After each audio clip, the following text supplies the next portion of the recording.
Productivity Lovers Podcast 1. What's up, everybody? Welcome to the Productivity Lovers Podcast, the podcast about how to become more productive in your work and home environment.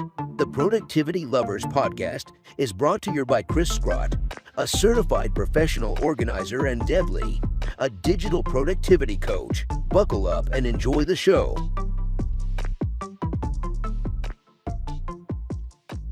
All right. Okay. Welcome to our Productivity Lovers Podcast first episode. Woo! Yay! We are super excited to be here. And I think, Deb Lee, today I think we should talk about foundational things. Okay. I think like we can build on that. Yep. Normally when I speak on time management, it's always a pet peeve for me to talk about task management separate from time management. So before we officially jumped on the call, I said that I think you can never have good time management without having good task management. And the reason why I think that, like, if you don't know how long something is going to take for you to accomplish, how do you know how much the time to allocate into your calendar? And Yeah. you had a different comment for it. So tell me what your thoughts are. Well, I agree with you that they're separate. So time and tasks are two distinct and separate things. So you and I are on the same page there. But I also think that they're commingling. I feel like they're in bed together. They are all entangled.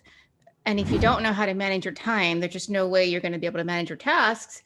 And if you're not really managing your tasks, you're probably going to have trouble managing your time too. So I think it's this vicious cycle where they're separate, but they're together. Yeah, no, I totally agree. And what I think this is the proverbial, time management, like what came first, the egg or the chicken, right? Like if you manage your tasks better, do you have better time management? Or if you manage your time better, then you have better task management? I don't know. I have always felt that the majority of the people I work with have no idea how long their tasks are going to take. And that's the nature of the clients that I work with. I work with people that have ADHD, ADD, and time. How long a task takes is not in their, it's not in their, I should say it's not their unique talent for the majority of the people. Right. But that's not to say that, some of the people are not really good at that. I like to always disclaim things because I feel like not that long ago, I got a really nasty voicemail from somebody that said like, oh, not everybody that has ADHD is messy and disorganized and doesn't get places on time. And that is 100% correct. Absolutely. Not organized people are always on time and organized. Not true. So I can attest to that. So not true. That is like my one-time disclaimer here is that like, we are not diagnosing people. We are not stereotyping people. We're just saying, I'm just saying what I kind of witness with my clients. In your own experience. Yeah, I would agree with. I think that's one thing that, we draw on when we're having these conversations is what our experience and what we see, how we see our clients struggle. So how do you think that one could solve that problem? Well, I think one of the easiest ways to solve the problem is to stop thinking so much or overthinking about the time or the task and focus on your energy. So if you know, like me, I'm a morning person. I'm really an early bird. I get up early between 5 and 5:30 every morning, and I'm alert. I'm awake. I can hold a conversation. I can sound intelligent most times, and I could probably tackle a deep work project. I can tackle something that's intense in the morning, cup of coffee next to me. I don't even need food at that point. I just need some water, coffee, and give me the task or project. But if you give that to me at 3 o'clock in the afternoon, 4:30, the sun is now going down, I might still be able to do it really well, but I'm struggling. It's harder.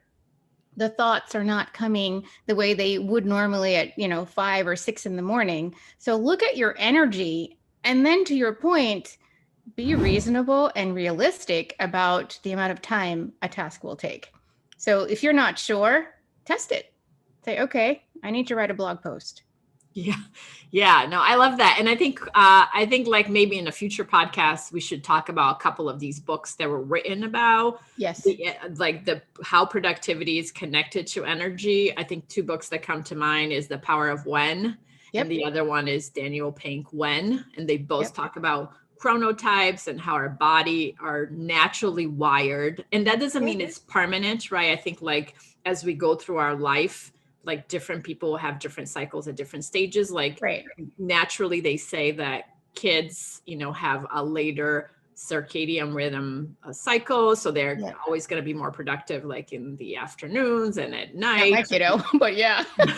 Where like as you get older, you may become more productive in the, in the late hours. And like the younger people, I am like you, I would much rather wake up at 5 a.m. and do something. However, lately over the last couple of years, I find myself like getting up at 5 a.m. is just not as fun as it used to be anymore. Well, I don't know anybody thought it was fun before, but that is true. But yeah, I get your point. I mean, I have to say I've noticed that as, I've gotten older, it's probably closer to 5:30, but it's never going to be 7.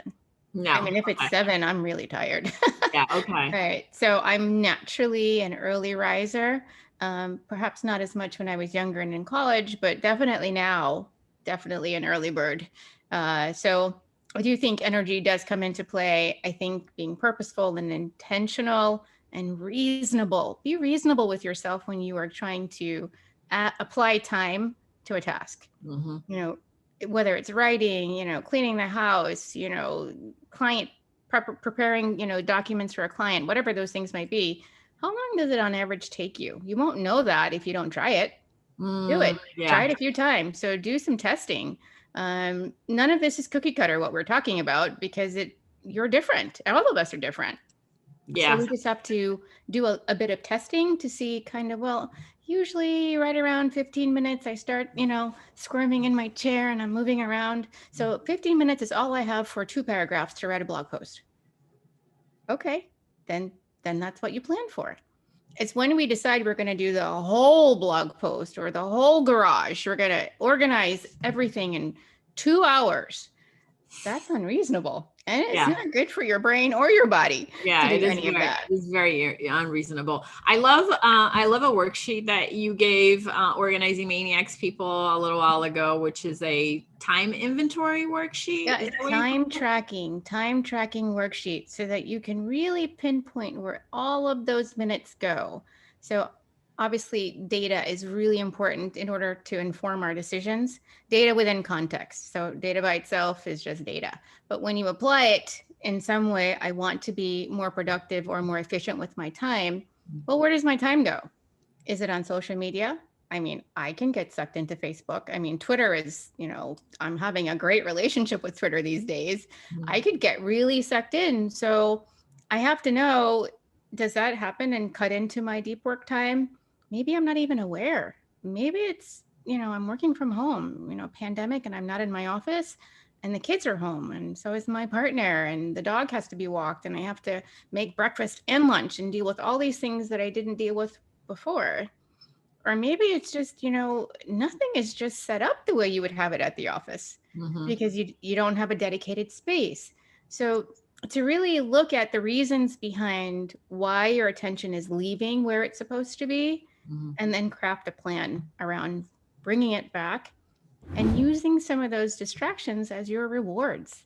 I love distractions because I say, well, if I get my job done, if I do this thing, I can go do that thing that was distracting me before. I still get the best of both worlds, but I can't get sucked in because now I have to limit how much time I spend with that distraction. So each of us is going to have a different sort of flow and a different way of responding to some of the things that we try to do to be better. So it's not cookie cutter, but there's some things that we can definitely do to manage our time better. And I think starting with tracking is one of the best ways to do that. Yeah, I love that. And are you willing to give everybody listening to this podcast that worksheet? Absolutely. All right, so we're gonna put that in the show notes. So if you're listening to the podcast and you want to have this very valuable time tracking sheet, Deb Lee's gonna give it to you. Yes. And I think I totally agree that 100% is like, whenever I work with clients, oftentimes they say to me, how long do you think blah, blah, blah thing should take, right? Like I have some sort of a magic wand that determines how long a task should take. Right. And that I become the standard for the task, the task at hand, I mean, the other day, like a client she was asking me like, how long should it take to do laundry? And I was like, I don't know. It depends how big your load is. It depends what you're washing. It depends, like if you put a blanket in there, it will take, 1 minute to fold it. And if you put a whole bunch of socks in there, it's going to take you 20 minutes to match them. So the time difference is quite a bit. So I love the idea of gathering data first. Yes. In order to set up a good foundation for how do you go about like managing your day. And once again, I think like whenever I work with people that have ADHD, they have no idea how long these tasks are going to take. And they take different, like, one day they could take 20 minutes and the next day they could take 6 hours, because distraction is like the worst thing that ever happened to us. Well, I mean, it might, to your point, it might take 15 minutes today, but maybe tomorrow you are not motivated. Mm-hmm. You may be tired. You may have no energy left, and you just need a mental and physical break, but you still have these responsibilities. So some days it will work, and other days you have to pull out a different, tool from the toolbox to help you move forward. So that laundry thing, though, I don't like doing laundry. So I feel your client's pain on that one. Yeah, sometimes I have to make a phone call while I'm doing laundry so the time passes faster. It is just what a pain that is. I would like there to be a machine, some kind of tech tool that will put the laundry in. Okay, I don't mind putting the laundry in. I can do that part. But then this machine will make sure that once it's washed, it gets out of the washer and it goes into the dryer. And then everything is folded and then categorized into the rooms it needs to go in. And then all I have to do is just pick them up and take them. That is like the productivity world of the Jetsons of the future. I don't know. It could happen. I'm not going to say it won't happen, because, anything is possible. Well, if anybody out there is listening and they're, so inclined to create such a machine, I will help you fund it and I will pay for it. I will find a way. I will drum up some support. There that will be your first purchase. We know people with resources. Yeah. Totally. Okay. So I think just to refocus, like how the difference between time management and task management. So for me, the task is the item that you must complete or advance in some way. The time is your overlay. The time is the thing that you apply to the task. Though those are two separate things, they are intertwined and they are connected, very seriously connected. And that energy is what helps you to determine how much time you need to allot to a specific item. Of course, deadlines also come into play. So, yeah, I love that. That was a really good definition. Like, tasks to me are things that you have to do. Yep. Me is like more like my to do. And to me, like time management is like the overall foundation that, my day sits on, because we all only have 24 hours a day and I like to sleep. As do I. So that takes a huge chunk of my, my daily time. Yeah. So we're going to give people the time tracking worksheet, and what other like foundational tools do you think people need when they're like, I don't even know where to get started managing my time. Yeah. I mean, a timer, I think, is a good thing, and you don't have to go buy anything fancy. In fact, if you have a kitchen timer, or if you've got a smartphone with a timer built in, a timer app, there's lots of free timer apps online, whether it's in the App Store, Google Play, or the Chrome store. You can find any timer that can help you visualize time passing. I know you're a fan of the time timer. I love, Focus Keeper, I think it's called. It's a Pomodoro timer. So, 25 minutes on, 5 minutes off. A timer is a great visual aid. And for those of us that are auditory and need to hear the time ticking, you can find timers that do that too. That would be too much for me. I need silence when I'm working. But seeing the time pass, because when you try to teach kids how to tell time and how to figure out, how we get from 5 minutes to 10 minutes to 15 minutes, it's hard. It's not something you can hold. Time is very nebulous. It's sort of out there in the ether somewhere. Yeah. But a timer or a clock can really show you the passing of time, minute by minute, second by second, so that you can at least get a good estimate of how long you have used, how much time you've used, or how long you need to do a certain task. So the first thing, like in figuring out time management, is to understand the difference between the two, and understand how you're using your time. And then it's like grasping on what time really is, which it's a very interesting concept, because I don't know about you, but like whenever I teach class, I do get a sense that some people don't understand like the time, the concept of time. It's like a glass of water. Yeah. When you drink it up, it expires. It goes. And I think like because people can't visually see it, like you described it, it's so intangible, and it's like sometimes I look outside and I'm like, oh, the sun is gone. I know. And I'm like, and that is like, that is a gauge of time for me. I was like, like several hours have passed and I haven't accomplished anything because I was like in la la land distraction. So I love that, like, to start off today, we're talking about time management from a perspective of like, even though it is intangible, in order for us to manage it better, we have to figure out how to grasp onto it and like use every hour of our day or even every minute of our day in a way that is tangible. It has substance. It can be accounted for. And even if it's like part of that time is just like fun time, like today, today could be a bike day, but it's like, it's technically a work day. Right. So, I don't know. Does that make sense? Did I summarize?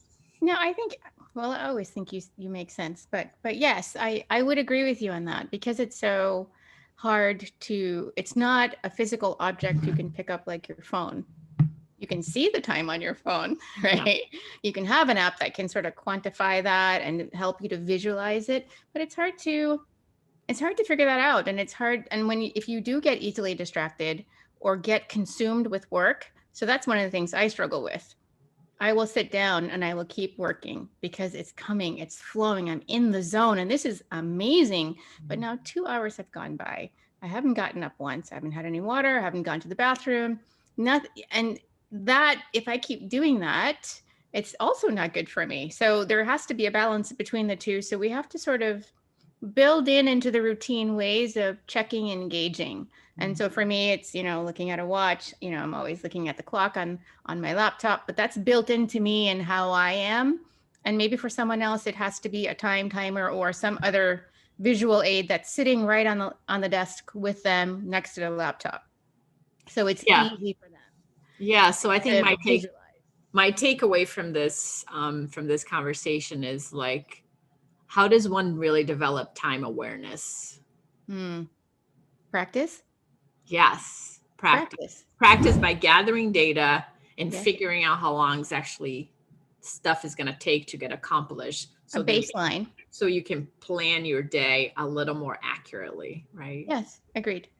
Cool beans. So we're gonna try to be efficient with our time, so we're not wasting your time. So I hope that this first podcast was long enough for you to come back and hang out with us some more and find out what other productivity tools or books or ideas, strategies. Yep. Concept strategies we have to share with you.